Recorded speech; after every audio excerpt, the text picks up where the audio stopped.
My children never felt safe when we were homeless. And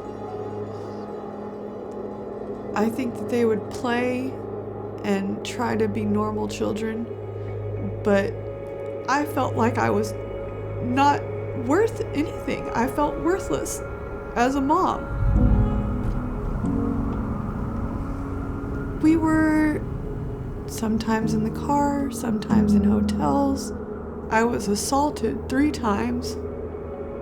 I was just always in fear, not sure where I was going to be, not sure what I should do. And Cheyenne starts screaming, I want to go home. I'm like, Cheyenne, we don't have a home right now. So then we end up, that's really sad.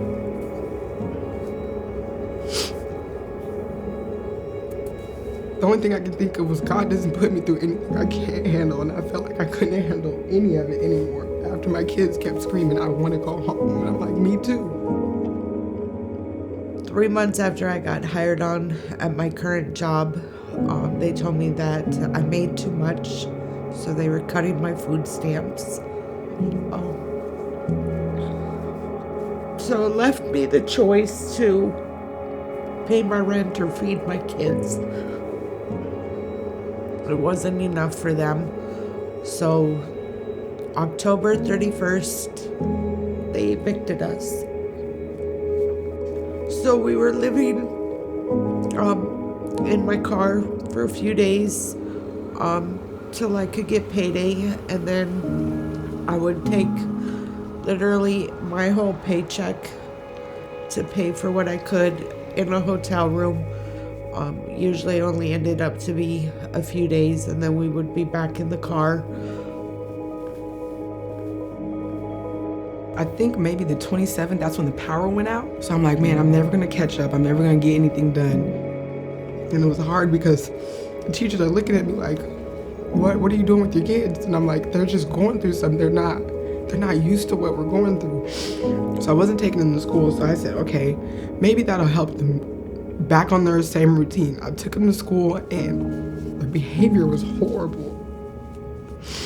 Cheyenne would stand on her cot and scream at the top of her lungs, I want to go home, I want to get in my bed.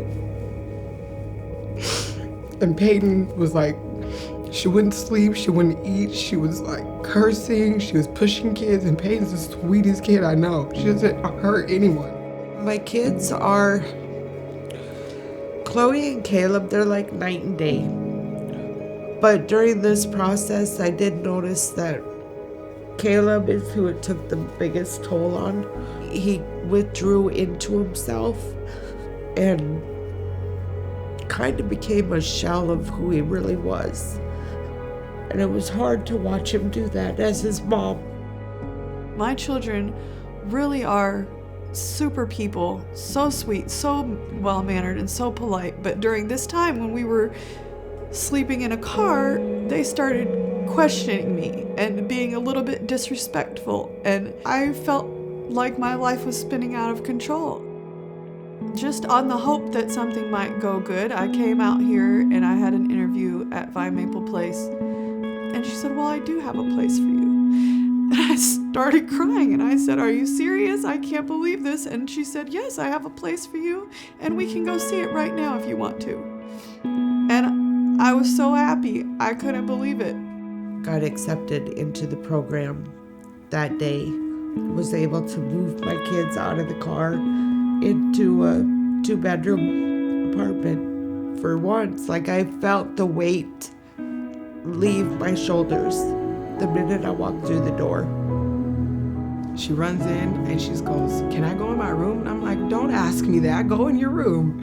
She runs in there, she's like, my bed, my toys, my curtains, everything. She's a thumb sucker, so when I found her, she was just laying in her bed with her thumb in her mouth. The kids came into the program. They were a little bit slower to open up than they usually are. Once they decided that these were good people, they started to play more. They started to see that the community that we were in wasn't dangerous. They stopped being,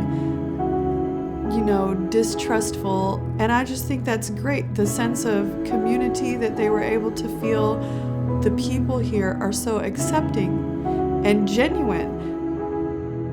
My children, when they started going to school again, did so wonderful. They excelled at everything that they put their mind to.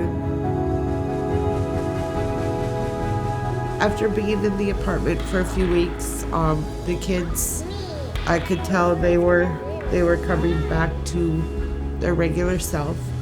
Chloe had almost the same reaction that I did. She's like, "Mom, this is so big." I'm like, "I know, right?" Caleb, I'm so proud of Caleb. He's, for the first time in his life, talking about going to college. His dreams are to go to college and be drafted by the NFL. Now that we're all stable in our apartment, my kids, I'm very hopeful for them. I do feel stable, and I feel like now I can focus on making steps towards my success. Without Vine Maple Place, it wouldn't have been possible. We would have still been out there. There's not enough thank yous that I could give.